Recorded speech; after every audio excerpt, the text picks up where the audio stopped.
Hello everyone, I'm Lao Gao. Today we're going to talk about Nolan's latest film, Oppenheimer.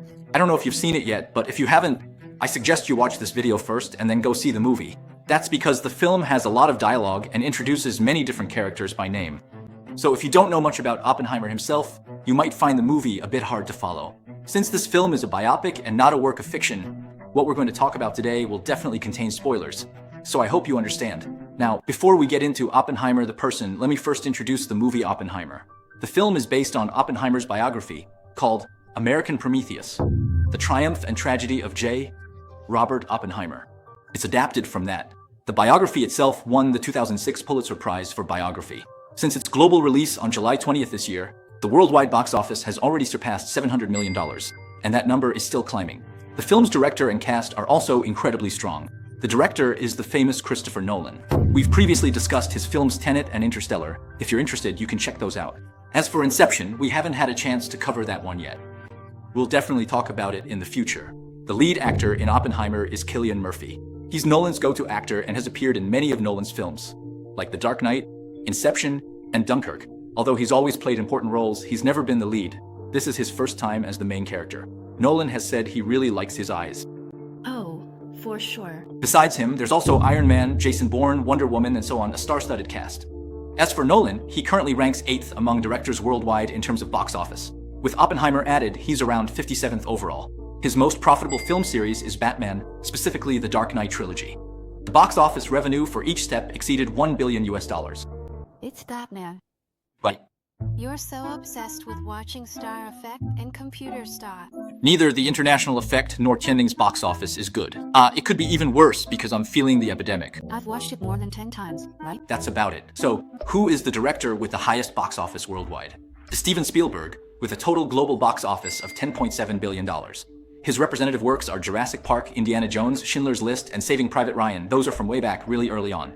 He's already 76 years old this year. In second place is James Cameron, with a global box office of $8.7 billion. His representative works are Avatar, Titanic, and the Terminator series. Third and fourth place go to the Russo brothers, with a global box office of $6.8 billion, best known for the Avengers series. Fifth is Peter Jackson, 61 years old, a director from New Zealand. His global box office is $6.5 billion, with representative works The Lord of the Rings series.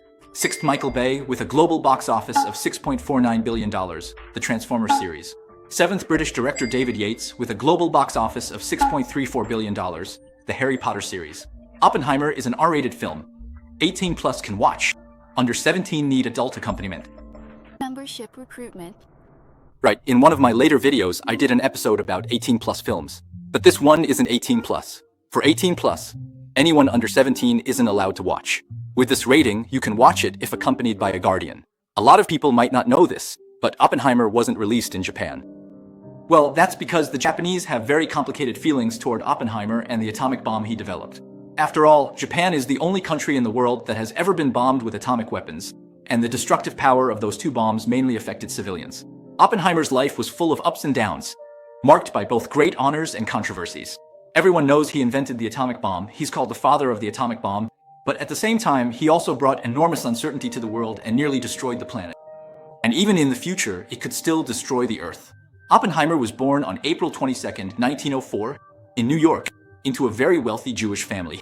He was Jewish. His father was a German-born Jew who came to America at the age of 17, started from scratch, worked in textile imports, and became very successful. His mother, on the other hand, came from a very wealthy family herself and was a painter who ran an art gallery and dealt in famous paintings.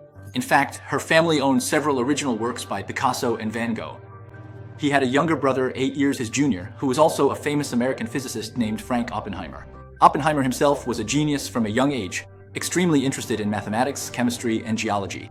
He always did exceptionally well in school and kept skipping grades. Now, whenever I hear someone good at math, I get intimidated. He had that trait, always wanting to know how things worked. Follow us for our next video and you'll find out why being good at math can be a little scary, right? You caught a bit of it, huh? You caught a bit, right?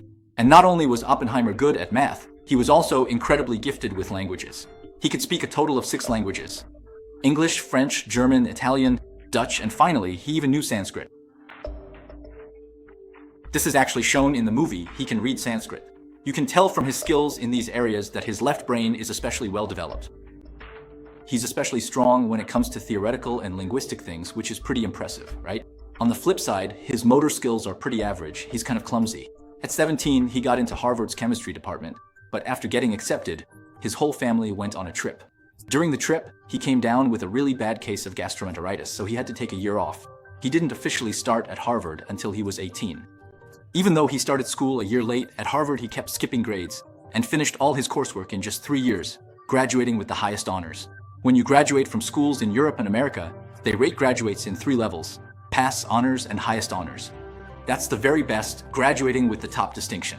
Now, even though he majored in chemistry in college, he felt that college-level chemistry was too easy, so he started studying physics on his own and developed a strong interest in it. So after graduating from Harvard, he went to study abroad at Cambridge University to study both physics and chemistry. But at that time, the physics and chemistry departments at Cambridge University focused on experimental physics and experimental chemistry. And as I mentioned earlier, Oppenheimer wasn't very coordinated. He was a bit clumsy, so whenever he did experiments, he would always end up breaking the lab equipment. Gradually, he started to dislike doing experiments. And around this time, he met someone who would change the course of his life. That person was the famous Niels Bohr. Maybe a lot of people haven't heard of this name, but in the world of physics, his status is about on par with Einstein. He and Einstein belonged to 2 different camps.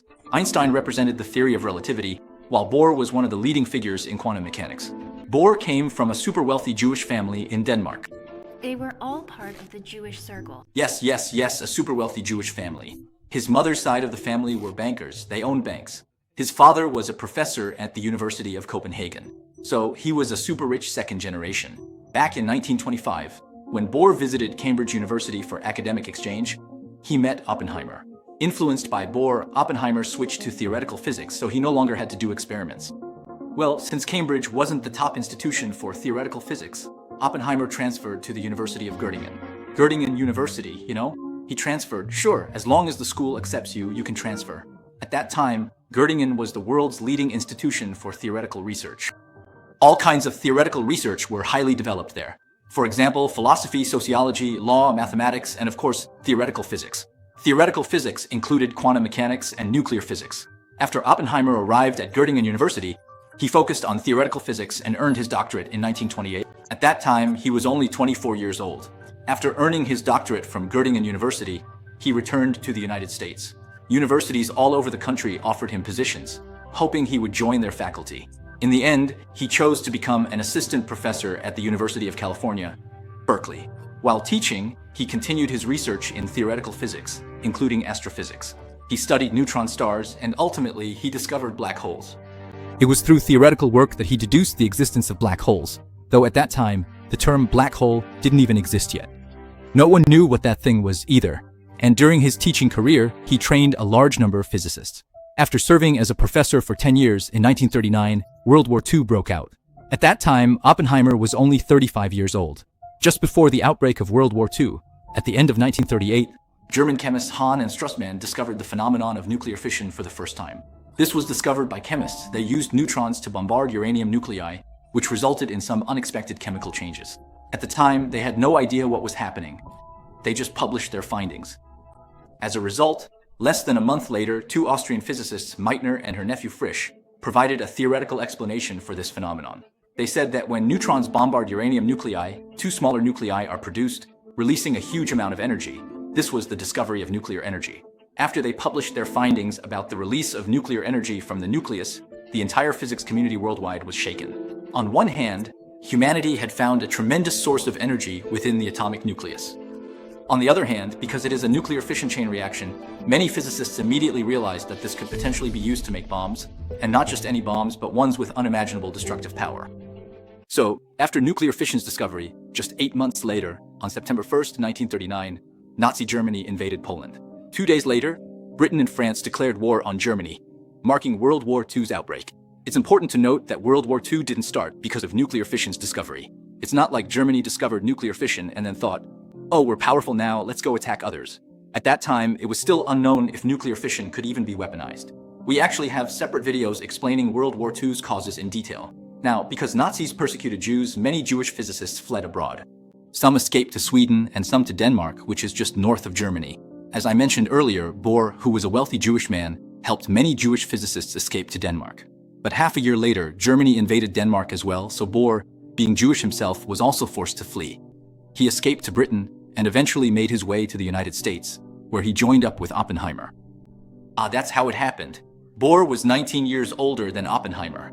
The German Nazis realized right away that nuclear fission could potentially be used to make weapons, so they immediately began researching how to weaponize nuclear fission. The physicist leading the Nazi nuclear weapons program at the time was the famous Werner Heisenberg. This guy was actually even more of a genius than Oppenheimer. In fact, at Göttingen University, Oppenheimer definitely wasn't considered a genius. At that place, being an ordinary person meant you were surrounded by geniuses. This man was a true German, not Jewish, and he was one of the founders of quantum mechanics. He was only 3 years older than Oppenheimer, but when Oppenheimer went to study at Göttingen University, he was already a faculty member there. However, he wasn't Oppenheimer's own teacher. Oppenheimer's teacher at Göttingen was Max Born.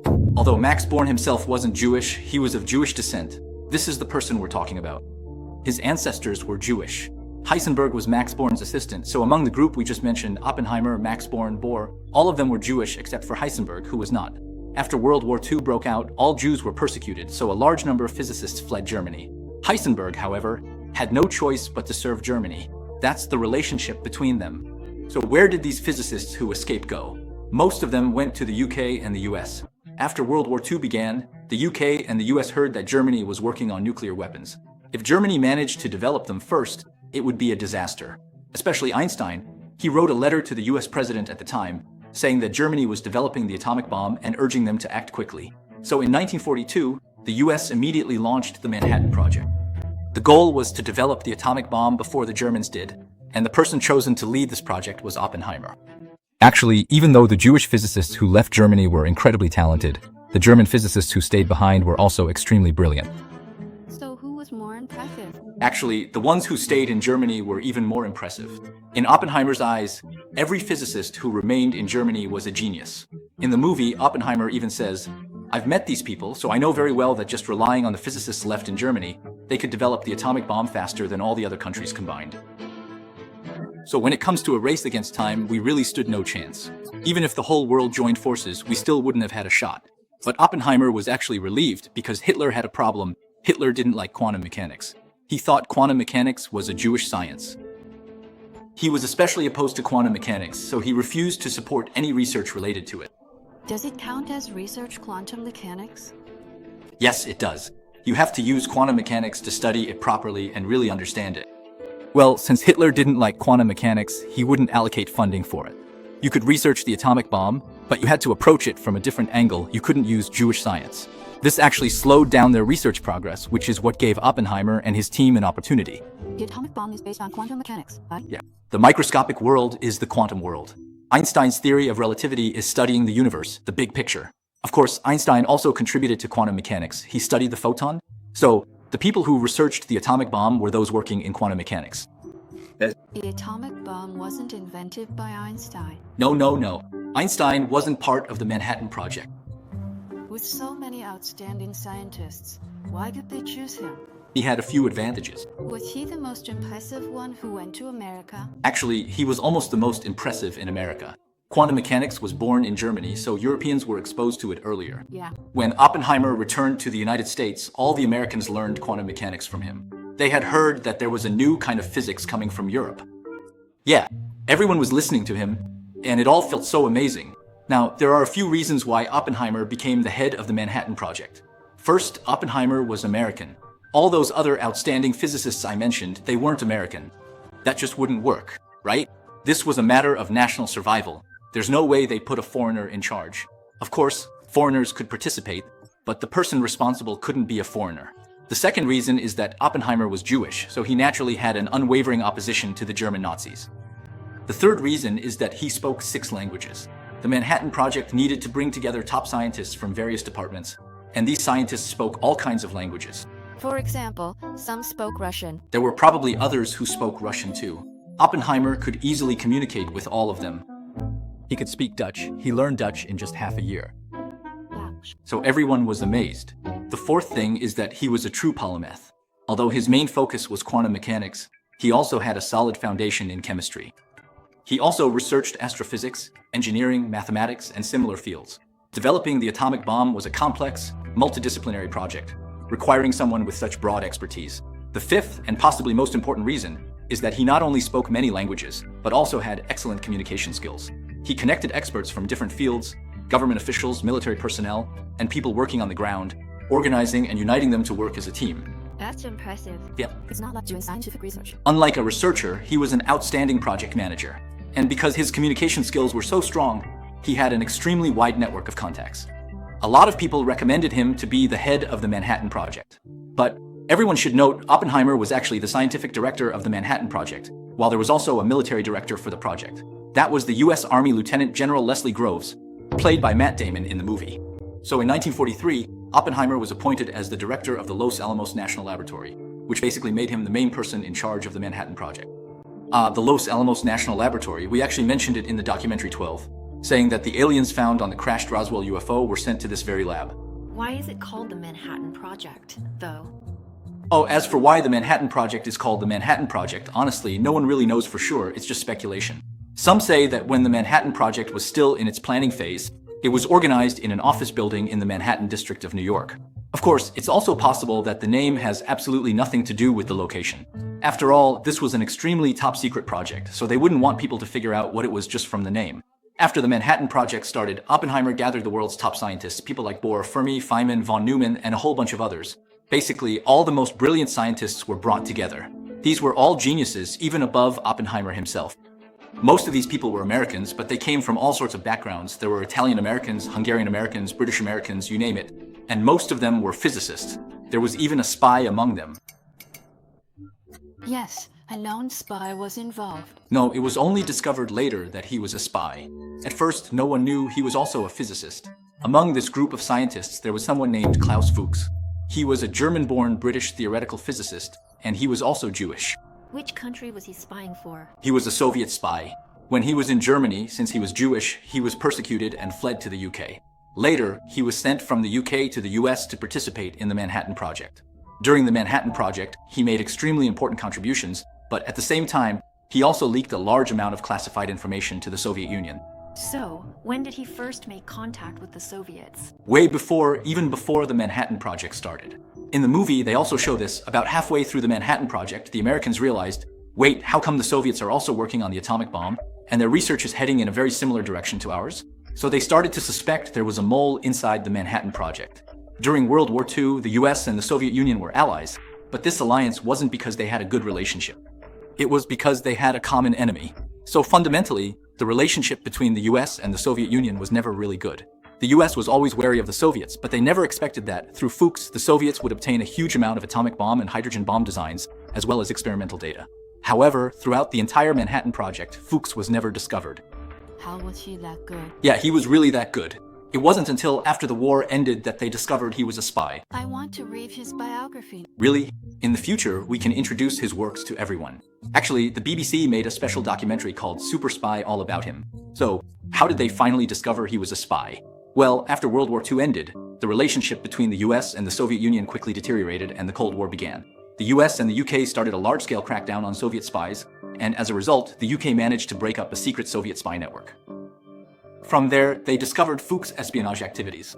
Did he admit to it himself? He confessed. In 1950, the British arrested him, and he admitted everything. At that time, as soon as the war ended, he returned to the UK from the United States, so it was the British who caught him.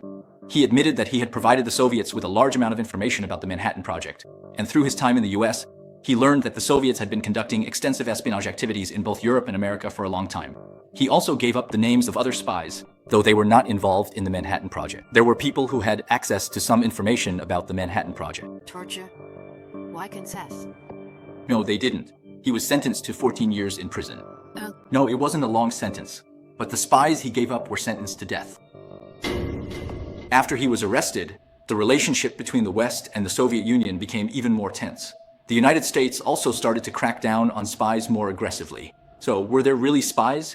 Even Oppenheimer was put on the investigation list. In fact, the whole movie starts with the security investigation of Oppenheimer. The reason Oppenheimer was suspected of being a spy was because his brother and some of his friends were communists. Just because of that, why does that make him a spy? Because the Soviet Union was communist. So does that mean the US, UK, and Germany don't train spies? Of course they do, but those would be capitalist spies. Even his wife, Catherine, and his ex-girlfriend were both members of the Communist Party. Yeah, members of the American Communist Party. The ex-girlfriend is a key character in the movie, and she was a real person. She committed suicide in 1944. So Oppenheimer was surrounded by communists. And he didn't try to hide this fact. He didn't. The main focus of America's anti-espionage efforts was to catch communists. Communism and capitalism are ideologically completely opposed to each other. They can't tolerate one another. The Soviet Union definitely also hunted for American spies. That's just how it was. Now, during World War II, as I mentioned, the US and the Soviet Union were allies, so at that time, America didn't really mind communists all that much. Plus, communists were actually one of the main forces fighting against the Nazis in Germany. Yeah, so at that time, a lot of Jewish people believed in communism. After all, Marx himself came from a Jewish family. In Germany, communists were also persecuted as criminals. Although Oppenheimer himself wasn't a communist, most of the people around him were, so he would attend some communist gatherings. Back then, to resist the Nazis, there were rallies and fundraising events, and Oppenheimer participated in all of them. Oppenheimer was very open-minded about politics. He accepted all kinds of beliefs. He believed that people shouldn't become enemies just because they have different beliefs. So he didn't reject anyone, nor did he reject other people's beliefs. Even before he became the head of the Manhattan Project, he had always associated with communists, partly because he was Jewish. Many Jews supported communism, and he himself had suffered under the oppression of the German Nazis. The US government had known about this for a long time, but they didn't see him as a threat, which is why he was ultimately chosen to lead the Manhattan Project. But things changed as soon as the war ended. America and the Soviet Union became enemies, and communists in the US were now seen as adversaries. Communist Party members would be hunted down, and anyone who had any contact with them would be investigated. So Oppenheimer became a target of investigation. Well, there was another very important reason for investigating him. After the war ended, Oppenheimer was hailed as a hero of humanity. The atomic bomb he developed brought the war to an end. In a sense, he saved all of humanity, so his social status was extremely high, and he received a lot of attention. However, after the war ended, Oppenheimer's stance on nuclear weapons took a complete 180-degree turn. He opposed further development of nuclear weapons, opposed the development of the hydrogen bomb, and also opposed the proliferation of nuclear weapons. In fact, during the process of developing the atomic bomb, that is, during the Manhattan Project, he already began to experience very complex emotions and doubts. At first, he was very actively involved in the project, believing that it could keep Germany in check and bring an end to the World War. He thought this was a very honorable thing. But when he witnessed the first atomic bomb explosion on July 16, 1945, and saw the experiment succeed for the first time, he witnessed the immense power of the atomic bomb. When he saw the mushroom cloud, he began to waver. Later, he recalled, saying, "When I saw that scene, a phrase came to mind. I am become death, the destroyer of worlds." This phrase comes from Indian scripture, specifically the Bhagavad Gita, where Vishnu extends his four arms and says, "Now I am become death, the destroyer of worlds." You can imagine just how shocked Oppenheimer was at the moment he saw the atomic bomb explode. In fact, Nolan's film vividly brings out this sense of shock. You can go to the theater and experience it for yourself. At that moment, he truly felt like he might destroy the world. They even used a calculation formula and found that, theoretically, the atomic bomb explosion could possibly ignite the atmosphere. If the atmosphere were ignited, it would trigger a chain reaction, and the Earth would truly be destroyed. But after all the calculations, they concluded that the probability of this happening is almost zero. But there is still that possibility. It's possible, but not zero. So what about the Mahabharata? You can check out our previous video on the Akashic Records.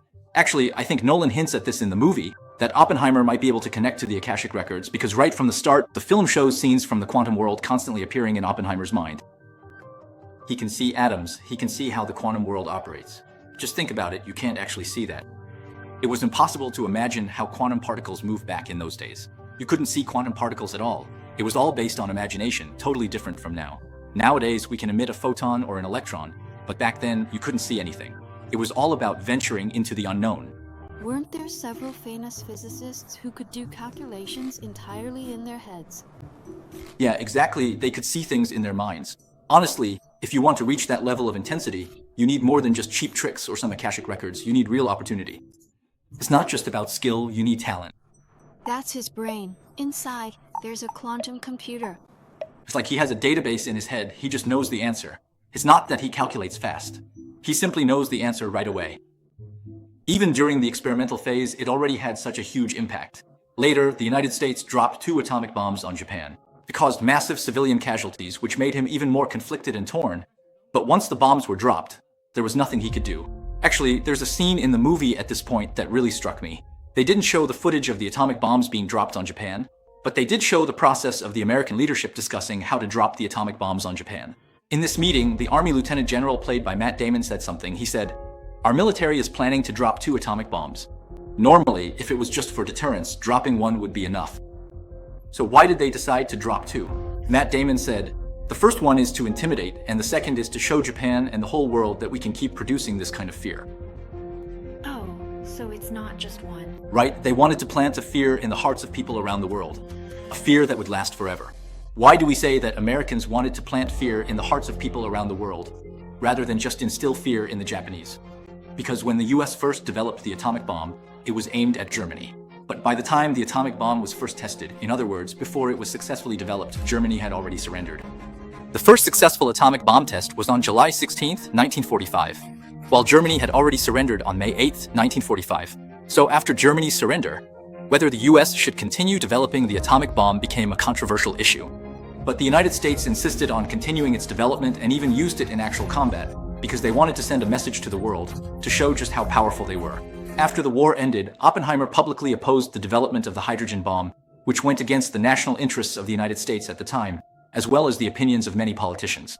Especially since the US and the Soviets were in the midst of an arms race, for someone as influential and world-renowned as Oppenheimer to say that we shouldn't develop the hydrogen bomb or continue developing nuclear weapons, if what you say is different from what we say, they can only make you disappear. So in 1953, the US Atomic Energy Commission officially launched an investigation into Oppenheimer. After a year of reviews and hearings, they ultimately revoked his security clearance. What does that mean? It means the country no longer trusted him with security, so he would never again be able to participate in any national defense or classified scientific research. His reputation, his work, and his prestige all vanished along with it. You might think if he lost his security clearance, he could just stop working with the government or the military, right? But that's not how it works. Once your security clearance is revoked, no one dares to work with you anymore. And people would think there's something wrong with your background. Yeah, even just saying a couple of words to him could get you investigated. So, the latter part of Oppenheimer's life was really quite miserable and lonely. Oppenheimer had his security clearance revoked in 1954 when he was just 50 years old. Only 13 years later, in 1967, he died of throat cancer. He passed away at the age of 62. He must have felt a sense of guilt. Especially after seeing the photos of Hiroshima, he said he struggled with it. He reflected on it every day and lived in pain. Then, in 1963, before his death, John F. Kennedy decided to award Oppenheimer the Enrico Fermi Award. This is an award given specifically to individuals who have made outstanding contributions to nuclear physics, and it's presented once a year. It recognized his exceptional contributions to theoretical physics and the National Atomic Energy Program, which was essentially a way to restore his reputation. He was awarded a prize of $50,000. Yes, but 4 years later, he passed away. Kennedy, although he awarded him this prize, didn't live to see the day it was actually presented. He was assassinated before then. In fact, the person who actually gave him the award was the next president, Lyndon Johnson. Alright, that's the end of my talk about Oppenheimer. You can all go to the theater to watch the movie. I promise you, the film is 100 times more entertaining than my explanation. Has Nolan made biographical film before? It doesn't seem like he really has, but I feel like his style is definitely present in this one. Actually, one of the main reasons so many people are looking forward to this movie is because Nolan is known for using practical effects in his films. So people are thinking, if he's making a movie about Oppenheimer, does that mean he's actually going to blow up an atomic bomb for real? Actually, no, it's still practical effects, but it's not a real atomic bomb. Really? Yeah, how could you actually blow one up? You can't use CGI, so you have to do a real explosion, but apparently not with an atomic bomb. So after watching it, is it really a great movie? I think it's a really good movie, but if you don't listen to my explanation, you won't understand it. You really can't understand it. The editing is extremely fragmented. It's made for people who already know the history. He's just showing you, recreating what used to be only described in words, what it actually looked like. He shows you what the scene was like, what their expressions were at the time. He brings all of that to life for you. Good. Actually, after watching the movie, you can really understand Oppenheimer's inner struggle at that time. If you don't see his expression and only read the words like, "I am become death, the destroyer of worlds," you just can't feel that kind of shock, you know?